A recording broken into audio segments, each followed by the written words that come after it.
ಪತ್ರವನ್ನು ಗೋಪಾಲ್ ಪೂಜಾರಿ ಬರೆದದ್ದೇ ಇದ್ರೆ ಇದೇ ವೇದಿಕೆ ಹೇಳ್ತೇನೆ, ನಾಳೆಯಿಂದ ಗೋಪಾಲ್ ಪೂಜಾರು ಸಾಮಾಜಿಕ ಜೀವನದಲ್ಲಿ ಇರುವುದಿಲ್ಲ. ನಾವು ಕೂಡ ಅವರ ದಾರಿಯನ್ನು ಅನುಸರಿಸ್ತೇವೆ.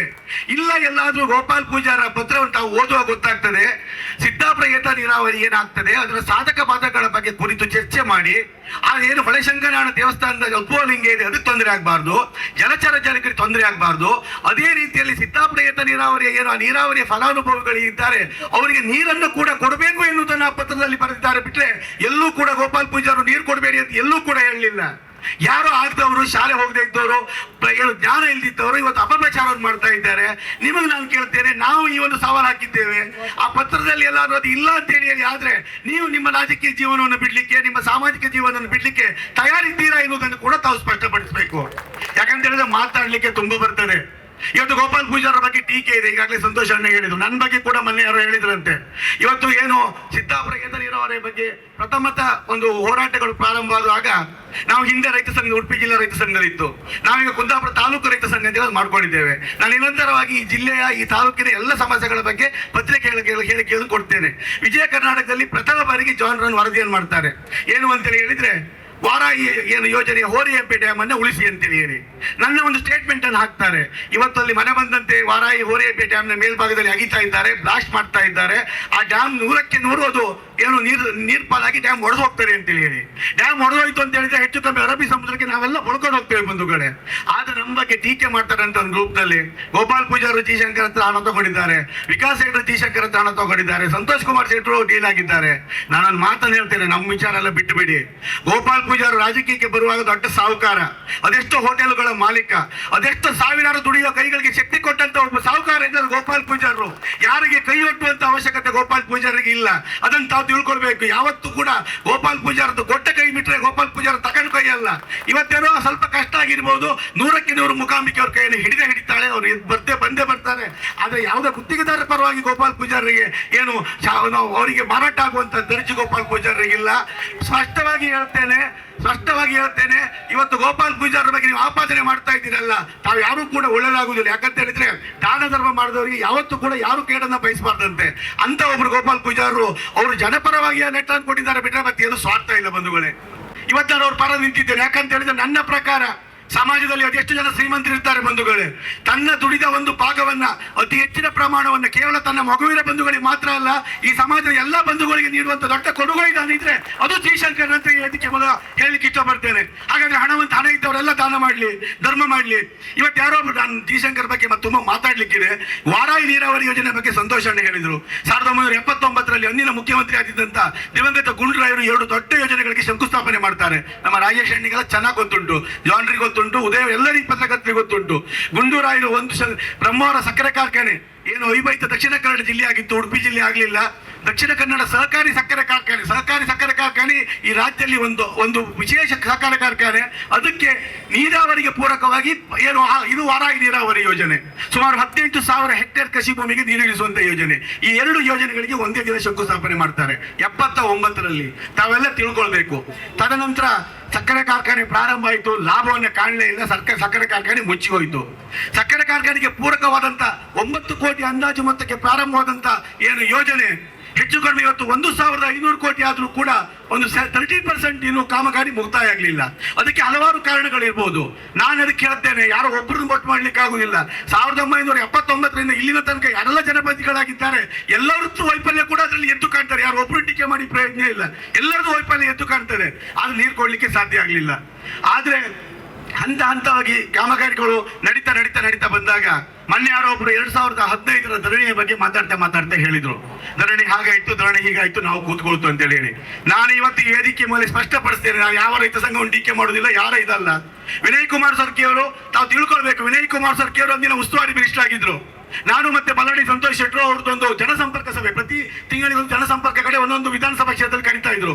ಕುಂದಾಪುರದ ಬಂಡಕರ್ಸ್ ಕಾಲೇಜಿನ ಕೋಯಕುಟ್ಟಿ ಹಾಲ್ನಲ್ಲಿ ವಿನಯ್ ಕುಮಾರ್ ಸರ್ಕಿ ಅವರು 2014 ಡಿಸೆಂಬರ್ 20ನೇ ತಾರೀಕಿಗೆ ಒಂದು ಜನಸಂಪರ್ಕ ಸಭೆ ಕರೀತಾರೆ. ನಾನು ಗಡಿಬಿಡಿಯಲ್ಲಿ ಒಂದು ಕೈಯಲ್ಲಿ ಒಂದು ಪತ್ರವನ್ನು ಬರೀತೇನೆ. ಆವಾಗ ಅಂದಿನ ಜಿಲ್ಲಾಧಿಕಾರಿಗಳು ವಿಶಾಲ್ ಅಂತೇಳಿ ಹೇಳಿ ಒಬ್ಬ ನೇರ ನಿಷ್ಠುರವಾದಿ ಜಿಲ್ಲಾಧಿಕಾರಿಗಳು. ಅವ್ರ ಹತ್ರ ಮಾತಾಡ್ಲಿಕ್ಕೆ ಸಾಮಾನ್ಯರಲ್ಲಿ ಎಲ್ಲರೂ ಹೆದರ್ತಾ ಇದ್ರು. ಆದ್ರೆ ನೇರವಾಗಿ ಹೋಗ್ತೇನೆ, ವಿಶಾಲ್ರಿಗೆ ಆ ಪತ್ರವನ್ನು ಕೊಡ್ತೇನೆ. ಏನಂತೇಳಿ ಹೇಳಿದ್ರೆ, ಇವತ್ತು ವಾರಾಹಿ ನೀರಾವರಿ ಯೋಜನೆಯ ಎಡದಂಡೆ ಕಾಲುವೆಯ ಒಂದಷ್ಟು ಕಾಮಗಾರಿಗಳು ಮುಕ್ತಾಯ ಆಗಿದೆ. ಒಂದು ಹಂತದಲ್ಲಿ ರೈತರಿಗೆ ನೀರು ಕೊಡಿ ಅಂತೇಳಿ ಹೇಳಿ ಆವಾಗ ವಿಶಾಲ್ ರವರು ಅದನ್ನ ಉಸ್ತುವಾರಿ ಸಚಿವರು ಗಮನಕ್ಕೆ ತರ್ತಾರೆ. ವಿಶಾಲ್ ರವರು ಸಭೆಯಲ್ಲಿ ಅದನ್ನು ಹೇಳ್ತಾರೆ.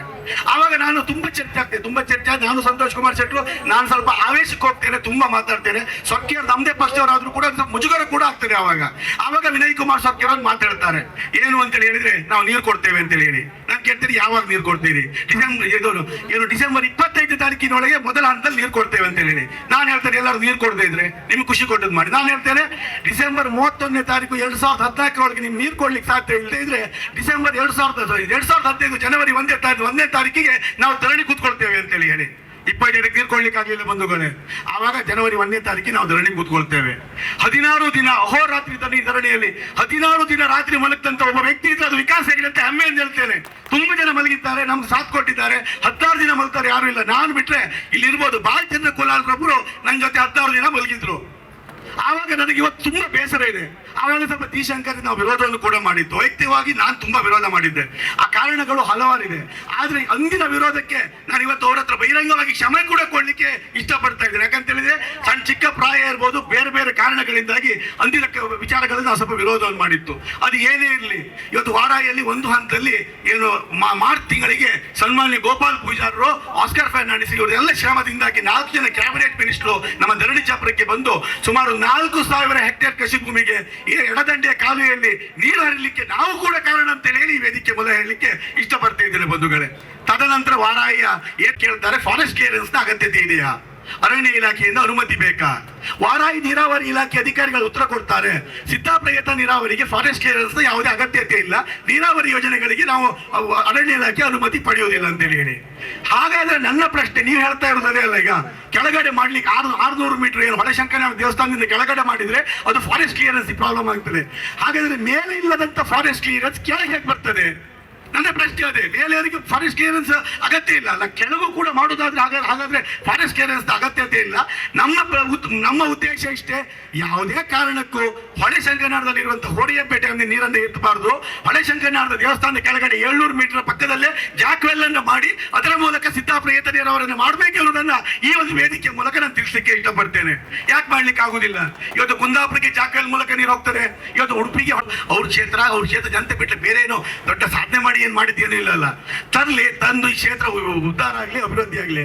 ಆದ್ರೆ ಮಾತಿನ ಬರದಲ್ಲೋ ಏನೋ ಗೊತ್ತಿಲ್ಲ, ಕಾಲನ್ನ ಕಟ್ತೇವೆ, ಗಂಟ್ಲನ್ನ ಒತ್ತೇವೆ, ಒತ್ತಿ ಗಂಟ್ಲು ತೆರೆದಾಗ ರಾಗಣ್ಣ ಅಂತ ಹೇಳ್ತೇವೆ, ನೀರ್ ಬಿಡಿ ಅಂತೇಳಿ. 2 ಉದಾಹರಣೆ ಕೊಡ್ತೇನೆ. ಕೋಳಿ ಪಡಿ ಆಗ್ತಾ ಇಲ್ಲ ಗುರುರಾಜ್ ಗಂಟಿ ಹೊಳೆಯವರೇ. ಏನು ಕೋಳಿ ಪೆಟ್ಟಾದಾಗ ಒತ್ತಿರ್ಕೊಂಡು ನೀರು ಕೊಡ್ತಲ್ಲ, ಹಾಗೆ ಕೊಡ್ಲಿಕ್ಕೆ ಯಾರು ಕೂಡ ಕೈ ಕಟ್ಟಿ ಕುಳಿತಿಲ್ಲ. ಉತ್ತರ ಕೊಡ್ಲಿಕ್ಕೆ ನಮಗೂ ಬರ್ತದೆ, ನಿಮ್ಗಿಂತ ಚಂದ ಉತ್ತರ ಕೊಡ್ಲಿಕ್ಕೆ ನಮಗೂ ಕೂಡ ಬರ್ತದೆ. ಆದ್ರೆ ನಿಮ್ಮಷ್ಟು ಕೆಳಮಟ್ಟಕ್ಕೆ ಮಾತನಾಡಲಿಕ್ಕೆ ನಾನ್ ತಯಾರಿಲ್ಲ. ನೀವು ಶಾಸಕರಾಗಿರ್ಬೋದು, ನನಗಿಂತ ಪ್ರಾಯದಲ್ಲಿ ಸ್ವಲ್ಪ ಸಣ್ಣವರಿದ್ದೀರಿ. ನಾನು ಒಬ್ಬ ಕಾನೂನು ಪದವೀಧರ, ಒಬ್ಬ ವಕೀಲ. ಅಷ್ಟು ಸಣ್ಣ ಮಟ್ಟದ ಮಾತನಾಡ್ಲಿಕ್ಕೆ ತಯಾರಿಲ್ಲ. ಗಂಟ್ಲು ಒತ್ತಿ ಗಂಟ್ಲನ್ನ ಕರೆಸಿ ನೀರು ಕೊಡುವ ಸಂದರ್ಭ ಬಂದಾಗ ತಕ್ಕ ಉತ್ತರ ಕೊಡ್ಲಿಕ್ಕೆ ನಾವು ಕೂಡ ತಯಾರಿದ್ದೇವೆ ಅಂತ ಮಾತನ್ನ ಹೇಳ್ತೇನೆ. ಯಾಕಂತ ಹೇಳಿದ್ರೆ ನೀರು ಕೇಳ್ತಾ ಇರೋರು ಏನು ಬೇರೆ ಊರ್ದವರಲ್ಲ, ಬೇರೆ ದೇಶದವರಲ್ಲ, ನಿಮ್ಮ ಮತದಾರರು.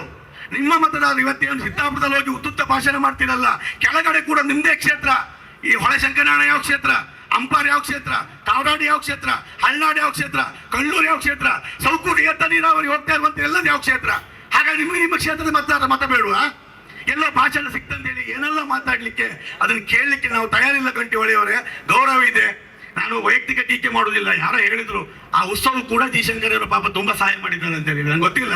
ಯಾರೋ ಹೇಳಿದ್ರು, ಅವ್ರ ಜನ ಉತ್ಸವ ಆಗ್ತಾ ಇದೆಯಲ್ಲ, ಅದು ಕೂಡ ಪಾಪ ತಗೊಳ್ಳೋದು ತದನಂತರ ಟೀಕೆ ಮಾಡುದು, ಇದು ಒಳ್ಳೇದಲ್ಲ.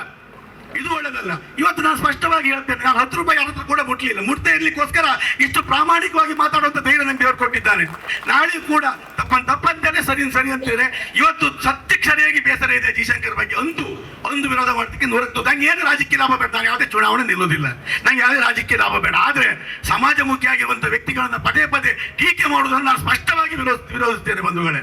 ಕೊನೆಯದಾಗಿ ಒಂದು ಮಾತು ಗೋಪಾಲ್ ಪೂಜಾರ್ ಮುಖಾಂತರ ಹೇಳಲಿಕ್ಕೆ ಇಷ್ಟಪಡ್ತಾ ಇದ್ದೇನೆ.